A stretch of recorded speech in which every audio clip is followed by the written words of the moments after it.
Please start అవ్వచ్చు. ఇక్కడ side రండి ఆంటీస్, ఎవరైనా రావచ్చు. ఇటు సైడ్ రండి, ఇక్కడ నిల్చోండి ప్లీజ్.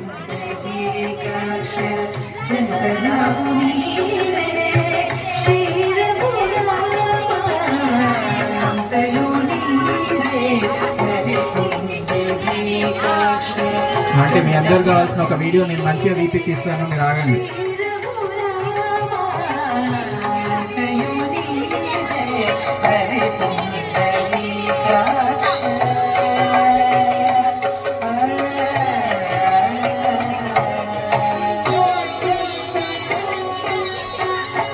కొంచెం వెంకలు రండి అండి, ఇక్కడ నుంచి యూ షేప్ వెళ్ళండి. అంటే మీ పేరు తెలియదు, వెంకలు రావాలి. కొంచెం కొంచెం వెంకలు నిల్చోండి, చాలా మంది వస్తారు. యూ షేప్ చేయాలంటే అటు సైడ్ కూడా రండి, లాస్ట్ ఇక్కడ